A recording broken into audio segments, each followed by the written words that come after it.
Let's talk about making some fun NPCs for your D&D game. So I have been working non-stop on my new RPG zine called Dragontown. I'm getting super excited because the Kickstarter is just a couple of weeks away. In the next video, I'll have a link where you can sign up to find out about the launch. So stay tuned for the Kickstarter. I've been planning out the whole adventure, filling in Dragontown with all of the details that a DM would need to be able to run an adventure in this place. It's coming along and I'm super excited about it, but as I was working, I realized that I was kind of missing a really big part of Dragontown. And that is the NPCs, the non-player characters. So all throughout my planning process, I had ideas of who would be helping and hindering the players as they adventure through Dragontown. But all of the ideas were very vague. So it'd be something like, the innkeeper will suggest you help this person and go on this quest. And the gravedigger will lead you to this one place. And I guess in some adventures, maybe that's okay, but I really want Dragontown to feel like an actual place. And for it to feel like an actual place, there has to be people that live there and do stuff.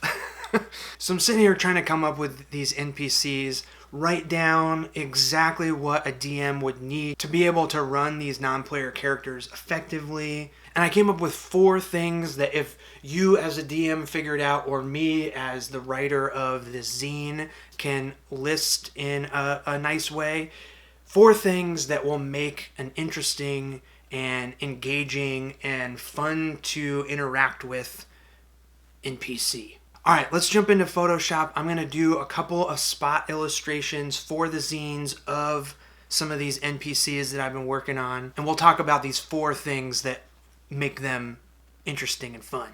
Alright, let's go.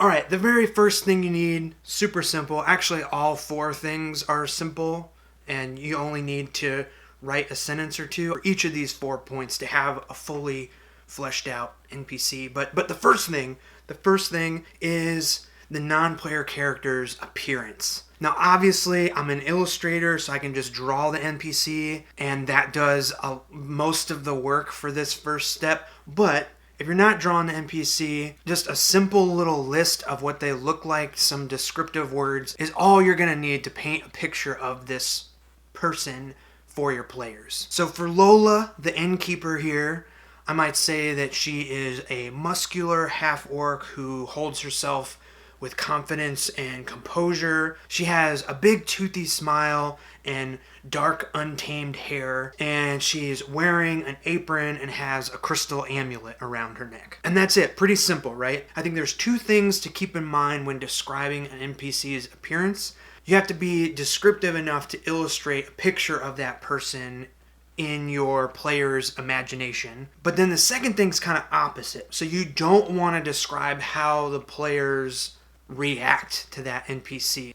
They need to make up their own minds about how their characters feel about the appearance of the person, the NPC that's standing in front of them. So, I'm describing Lola as having a big toothy smile, but I'm not telling the players that she looks friendly. It's the same way as if your players are about to face off against a big scary monster. You don't just say that the monster is big and scary. You describe the things that make them big and scary. Their giant teeth and claws and acid breath and all that stuff, right?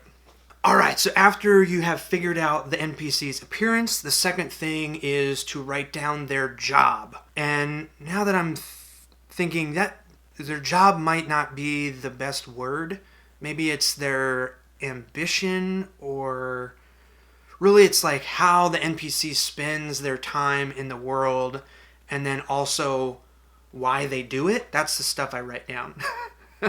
So this is Polly Sweet Whisper. She is Dragontown's beekeeper, and she's really an essential part of the town because the whole valley, their main resource is growing these magical apples. And if people want their apples to grow, they need happy bees around. So she takes her job super seriously, and she even talks directly to the bees. So she super cares about the bees' well-being, and then in doing so, she also super cares about the well-being of Dragontown and all of the farmers in the area. So I think writing down the NPC's job and why they do that job gives a little bit of context to how that character lives their life. And you can keep it super simple like Polly here, or you can go really deep and list all kinds of details about the NPC's past and their life now and their hopes for the future. Go nuts if you want to. But really, I think it's this context that takes the NPC from being just a flat, two-dimensional character like the beekeeper that gives you a quest, and actually makes them into a real person that lives in your created world. Okay, so after I've given the character a job and some ambition, the next thing I write down is how they might react to the players. And now when I say react to the players, I mean it in a very general sense. So take Grandpap here, for example.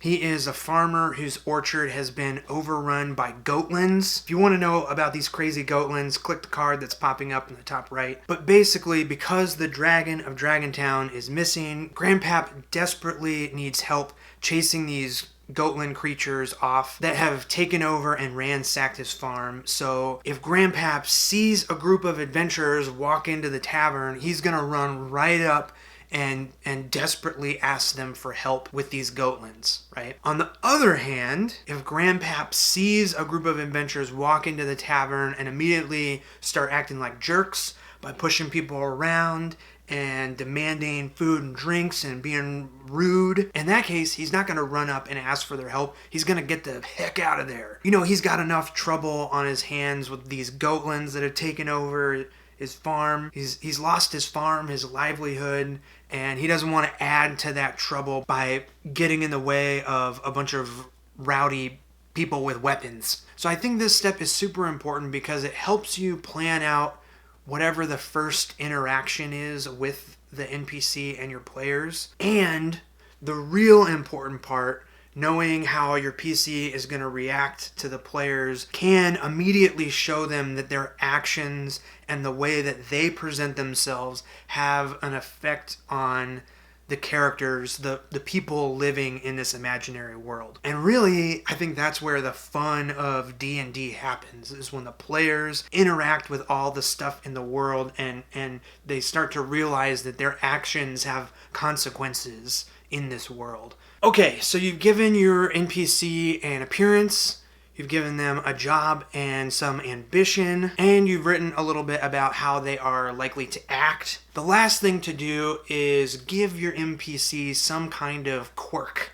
Just a little something, a little teeny tiny something that makes them unique. Now, there's lots of ways to do this. You can give your NPC a unique voice. If you're a DM that likes to do all kinds of crazy voices, I think that always goes over well with players, makes an NPC memorable if they have a cool voice. Or it can be something like a weird tic they have. It can be something as simple as the character always crosses their arm. And if you, the DM, describe this character as crossing their arms whenever they see the players are going to key into that and think like, why is this person crossing their arms? And it's going to make that NPC memorable. So for example, Thermold Smeet here that I'm drawing, he is the town's gravedigger.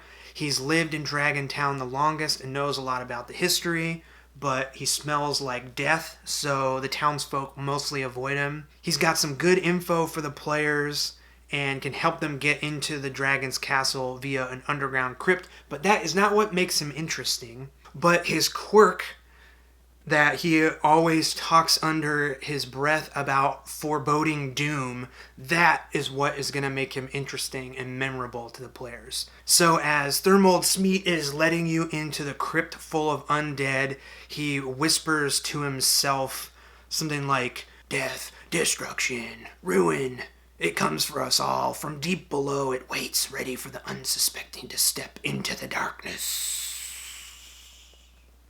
Now, like I said earlier, from my experience, you never really know when an NPC could go from a simple single interaction to being a character that the players really care about and bring along or revisit over and over again for the rest of their adventure. So, Thermold, Grandpat, Polly, Lola could just be a simple single interaction, and that is awesome, and there's going to be a lot of those in the Dragontown zine. But they could also become a friend to the party and a huge part of their ongoing adventure for years to come. And really, either way, I've got a basis for some super fun characters with really not that much work. So yeah, all you gotta do is make a little list for your NPC, write down their appearance, give them a job with some ambition, write down how they might react to your players, and then give them a little quirk, just something to make them unique and fun for you to run. And really, that's it. Those 4 things, make a little list, takes 5 minutes, and you've got yourself a fun, interesting, awesome NPC to throw in front of your players. I hope this video was helpful. I would actually love to hear about your favorite NPCs down in the comments. What makes them special? What makes them memorable? I just love hearing about that stuff. I am really, really excited about the characters that are filling up Dragontown. If you'd like to learn more about the zine, check out the first link in the description. It's a playlist of all the videos I've made about it so far. Also, subscribe to the channel and click the little bell to be alerted when new videos about Dragontown go up every week. We're getting really, really close to the Kickstarter, and the next couple of videos will have a lot more information about the Kickstarter and everything going on with the zine. I can't wait to share more with you. I'm so excited. Thank you so much for watching, and I'll see you in the next one. See ya!